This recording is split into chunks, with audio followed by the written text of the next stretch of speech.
4. Let's go, Let's guys. go! GM! GM! Oh, GM. I'm 4 points away. You got this, George. We got this. What is going on, people? It's Jeremiah coming at you live in the flesh, and insane, we just hit GM on Marvel Rivals, and in this video today I'm going to show you how you can too, or improve your rank greatly. As long as if he jumps in with the Spider-Man and the In this video today I'm going to be giving you some tips and tricks on how you can hit GM or even a few ranks higher than you normally would in the latest season 1 of Marvel Rivals. We're going to be VOD reviewing one of my games, and I'm going to be giving you tips and tricks on how I got there, the tactics that I employ every game that give me a 1-up on my opponents. And yeah, let's begin. Let's stop the yapping. Let's go straight into it. Cool, you can see we're queuing for a match. This video is going to begin as soon as we load into a game, and that will be in the next 10 seconds. Alright. SVP the game before, and then I was MVP, so I went SVP, SVP, MVP, MVP, and then on the first MVP, they gave me 30. Okay, so the mental for these games starts at the select screen. In Diamond and above, you know we have ranks, so straight away I play with a Magneto main. The characters that I'm gonna play are Penny or Star-Lord. The characters that counter me are very easy: Hela and Hawkeye. So what are we banning? Currently in this meta of season 0, Hela is banned quite a lot, Hawkeye is banned quite a lot. So I just played to those strengths, and hopefully Hela and Hawkeye get banned.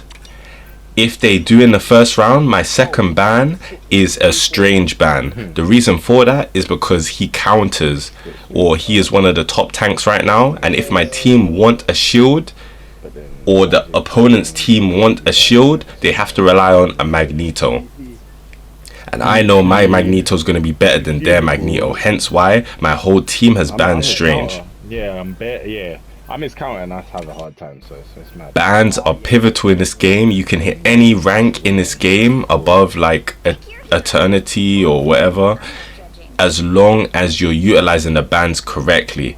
Yeah, you might be an Iron Fist main and he might not be considered high tier character, but if you're banning his counters, it leaves him to reign supreme.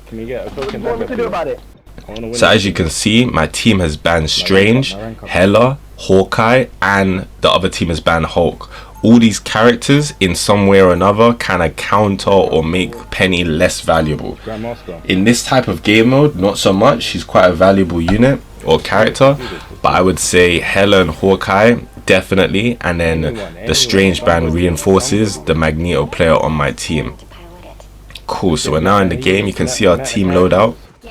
Another tip for you guys is don't sit there in anger. If your teammates are picking characters that you don't believe in, you don't think they synergize with your character, etc., just verbalize that, because yeah, just come at them at the right way in a positive tone. If they don't respond, let them try. That's all you can do. And then just continually kind of give them a nudge here and there throughout the game. That will help them potentially switch and not throw. So I've fast forwarded the game a little bit. That first couple of deaths, you're not really going to take much from that game, but after each death I tend to check the score tab just to see who I'm targeting and who are going to be easy kills for me. In this type of game mode, it's anyone I can get my hands on as Penny, tanks and squishies alike. Squishies preferably, but tanks, I'll take a tank kill, you know. If they mess up, I can very likely catch them in some mines. But I'm pretty much always kind of like, if I have a chance, checking if there's been any switches, checking if the enemy whose ults I'm expecting and stuff like that. So you can see here we're doing pretty well. We're taking space. Well, I've got my ultimate. We're lining up some stuff. Hulk's Thor's pushing in with Groot. Groot's probably one of the characters I'm trying to burst down, but it's going to take me some time and maybe a mistake from him. I'm wasting my ult, just like wasting time, to be honest, giving my team some breathing room. And that brings me on to the next tip, the ult economy. If there hasn't been any form of ultimate, you probably don't want to use your Luna defensive ult unless they've used theirs and you want to use yours slightly delayed so that we have an advantage, or if to save someone, but you never really want to use it for no reason.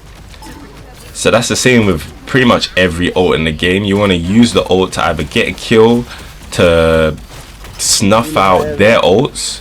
So you might be a Penny or a Star-Lord and you ult so that they waste their defensive ult, leaving your Storm free to then use her ult and clean up. So you have to sometimes think, why are you using your ultimate? What am I trying to do from this ultimate? What do I expect in terms of their response? That will also get you some nice points, some nice wins. Because without tracking their ultimates, each time you're pretty much going into a gamble of what's their response going to be. Am I going to get shut down? Are they going to just do a Luna ult or a Mantis ult to suppress me? Have they got a Strange with a shield? Have they got a Magneto? These are all things just to consider, and you'll get a lot more value out of every ultimate that you do.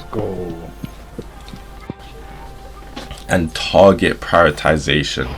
As a DPS, this is heavily important because you could spend your whole game shooting into a tank, a Magneto for example, with double shield, and yeah, you're gonna build your ultimate a bit quicker, but are you really threatening the people on the team that you're meant to be threatening? So target prioritization is huge. Yeah, you can shoot a tank if he's the only guy available, but you should always be trying to get yourself into a position that allows you to hit the targets that you want to hit. Are you a Psylocke? Are you a Namor? Namor should be taking high ground in some situations, or within the team protecting the healers. Me as Penny, there will be times where I'm behind their tanks, where I'm in awkward situations for them, and I make sure every time I'm in those situations I'm laying down bombs, I'm creating traps to allow my team to push up and get kills, and in the future it might not be in the first 30 seconds, but eventually those traps are gonna get me a kill. So you can see here, I'm already plotting, I'm already setting up traps in areas that they're going to be quite frequently. I can see they're nowhere to be seen, so I set up confidently with my bombs.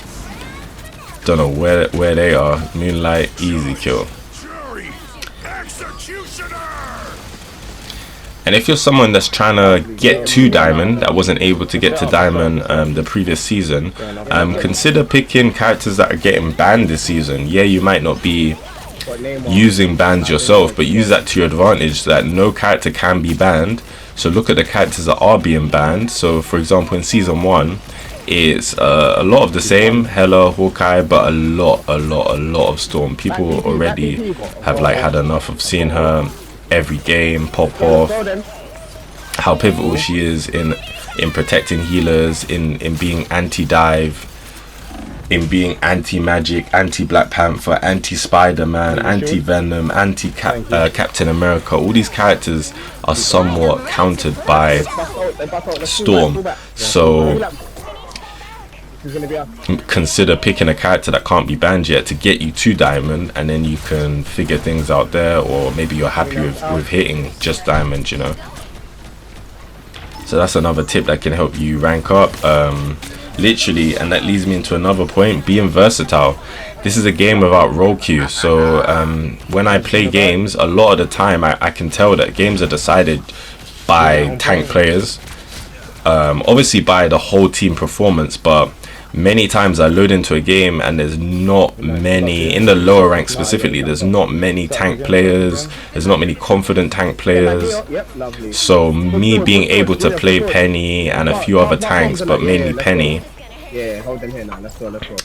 or playing with my duo who's a tank main, is a huge bonus to my win rate, due to the fact I've always got a reliable tank on my team. How many times have you guys gone into a game only to see that you've got a Strange on your team that has 20 minutes on Strange and reveals halfway into the game that he actually doesn't play tank and someone else should hop on tank. It's like, you have 20 minutes on Strange, should have let an actual tank player play. So that's another tip for you guys.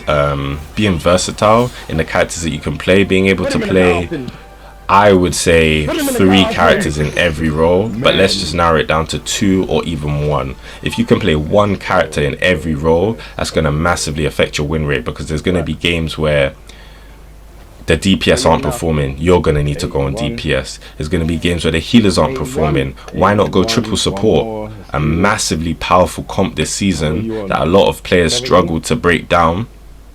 Why not go triple support? Why not help them out on tank? So there's a lot of options and a lot of player agency that is given to us in this game, where we are able to swap to any hero that we want at any moment. So use that to your advantage and be able to play many different roles. Be flexible, guys. Didn't expect this video to go on so long. I might need to do a part 2 depending on how popular this video is, because I have like 1 or 2 other games and a bit more to talk about. So we'll leave it at that for now. I hope this video helped you. Drop a like if it did, and I'll see you in game. Alright, peace out. I'm sure you did.